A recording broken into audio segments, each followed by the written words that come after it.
good afternoon, good evening, or whatever part of the country you are in. And we have with us, as you can see, Maxx Sherman, who is here representing Marin French cheese, correct? Yes. Okay. So I had the pleasure to talk to you several times, and it's a pleasure to meet you for the first time. Nice to meet you too. Okay. So, and I wanted to first let people know who you are and what you do, maybe for Marin French cheese, and how you got involved with them. Okay. Well, I've been in the food and cheese business for over 30 years. Wow. In San Francisco, You don't or in look the Bay that Area. old. Yeah, I'm getting that old. You're kidding. Okay. And about 8 years ago, I met Jim Boyce, who is the former owner of Marin French Cheese Company. Okay. Jim has since passed away, approximately a year and a half ago. Oh, sorry to hear And that. it's very sad for all of us. So you have known him for a few years? I knew him for probably about 15 years, but Oh, wow. we began talking, I'd say about 8 years ago, about his need for a sales and marketing manager. Yeah, so that's you. So, rolling fast forward, I became the sales and marketing manager for Marin French Cheese Company, helped them build the business, brought us to national sales across the country. And unfortunately, Jim became ill with cancer. And You were pretty much running things for him? as a sales manager, I ran all the sales and marketing and a lot of the research and development, and worked very closely with the cheese production manager. Okay. And when Jim found out that he was not going to be with us for Much a long longer. time, he asked me to run the company for him. So for approximately a year and a half, I ran the company I see. until we sold the property and the entire company to the Rians Group, which is a French cheese company. And fortunately, they have a sister company named Laura Chanel in Sonoma. Okay. And so Laura Chanel actually bought us through the Rians Group. Okay. So now I'm back to where I started as the sales and marketing manager. Perfect. Okay, so Laurel, what's it called? Laura Chanel Chef. Chanel. Okay. Yeah. And that company runs many cheese factories? Just the two. Laura Chanel Chef has been in business for 25 years. Yeah. And they were purchased by the Rians Group Yeah. 7.5 years ago. And their general manager, Marie Lesouvier, is now our general manager. So she runs both companies. Okay, perfect. So tell me, how did Marin French cheese get started? Like you said, over 100 years ago? 147 years ago, By starting. who? Jefferson Thompson. Oh, Thompson. okay. Is he French or American? American, and he came from Illinois. Oh. And actually came across the plains to help out with a wagon train crossing rivers, because he had river crossing experience. Wow. And he came on the Farley wagon train. Wow. And he also thought maybe he could mine some gold, because this is during the gold rush era. Okay. And he didn't find any gold, but he found Petaluma. And he worked for some ranchers and Beautiful making place, cheese. Yes. It's gorgeous. Rolling hills, really Yes, very, I saw very the pristine. landscape. Yes. Very pristine. And he ended up buying 700 acres with 10,000 gold coins in the Hicks Valley area. Okay. And that's where we are now, Oh, really? starting in 1865. My goodness. Yeah. And he said little by little he's decided to maybe do several kinds of cheese little by little. He started off with a California, he calls it a California fresh cheese, Okay. which we believe is what we make today called breakfast cheese, which is a fresh brie type cheese. Okay. And he was selling that to Yerba Buena, which is now San Francisco. Okay. And in 1906, he started making camembert. Because he learned how to make camembert from a Swiss man named Louis Cantal. Wow. And Jefferson Thompson was a pretty innovative person, and instead of making small batches, he made large batches. Wow. And began selling it to many friends, the Flood family, the Crocker family, the Farley family, very wealthy families in San Francisco, and even the Hearst family. We have records of Randolph Hearst buying our cheese and bringing it to the Hearst Castle. Wow. So basically it's not a French guy who came to California and started a cheese factory. Not at all. Wow. We so make California brie and California camembert, kind of in a French style. Yeah, but it's you copy the recipes. Well, the recipe is a French style recipe. Okay. The cultures are from Europe. Yeah. So we have what's called a camembert culture. It's kind of like a yeast or mold, and we have a specific brie mold. Which you should still do in 2012.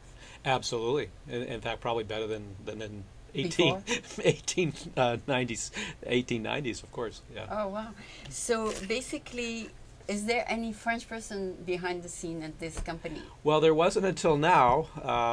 Our general manager is French. Okay. And Rion's group, which is our parent company, of course, is owned by a Frenchman, Hugues Tripolat.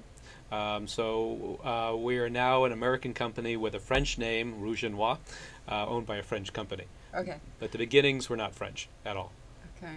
So the general manager of Laura Chanel. Laura Chanel is French. Is French, yes. And he bought the company. Well, actually, it's a woman, Marie Lesoulier. And Marie. She's the general manager, and she bought the company. Right, she as the general manager, but the company's owned by the Rion's group. Okay, it's a big group. It's a big group. It's a group of 17 cheese producers around the world. Very small cheese producers like us. Oh wow! And this took you off track, or you kept on doing what you need to do? We're doing the same cheese in small batches. If you were to come and visit us, you'd see us making. I did. Well, of course. Okay. You saw the 20-gallon buckets. Mm-hmm. We make cheese at 20 gallons at a time, and 18 8-ounce cheeses come out of each bucket. Okay. So that's a small batch, and Okay. we will continue doing that forever.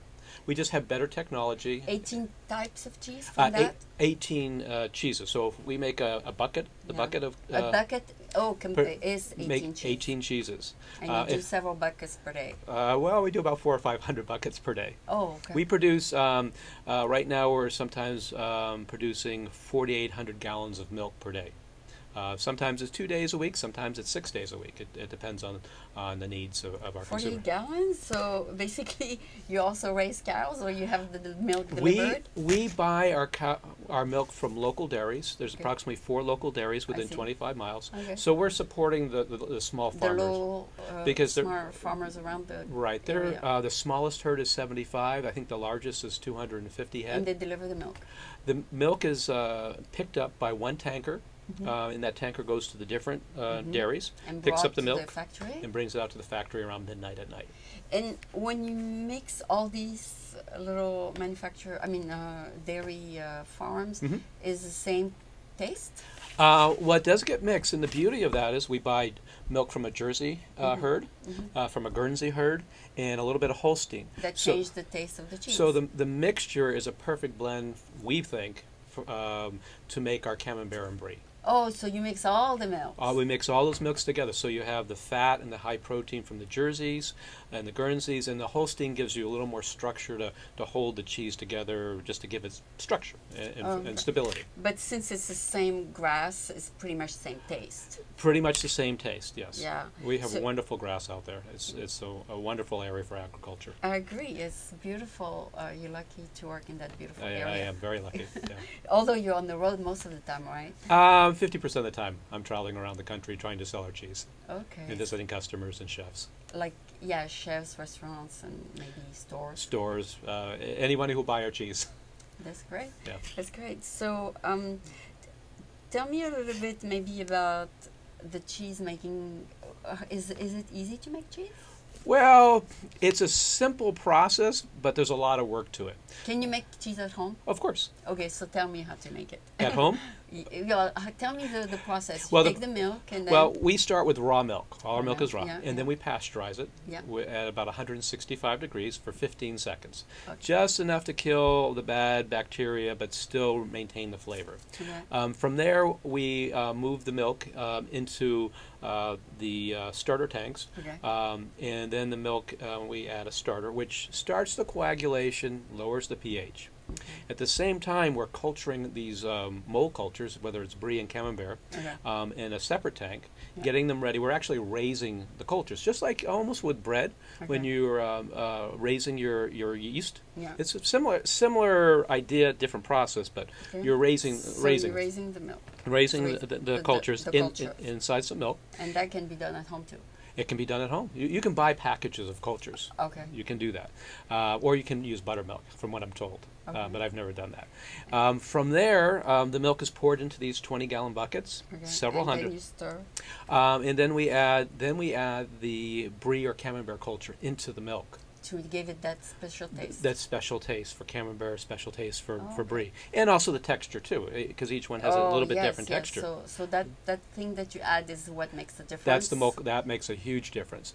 And then this process took approximately 45 to 50 minutes. Okay. And then about another 20 minutes later, we add in the it's called a microbial enzyme or a rennet. It's a non-animal rennet, Okay. and that finishes the coagulation. You've heard the story of curds and whey. Yeah. Well, we separate the curd from the whey Okay. being the milky, the watery substance. And then you just take the hard stuff. And then the curd sinks to the bottom, Okay. and then we take off the whey. We siphon that off, and Okay. and then we sell that actually to pig farmers and the hay farmers. Whoever wants that. Whoever wants it. So we don't throw it away. Okay. It goes to good use. Everything has a life cycle. Recycle. Yeah. Recycles.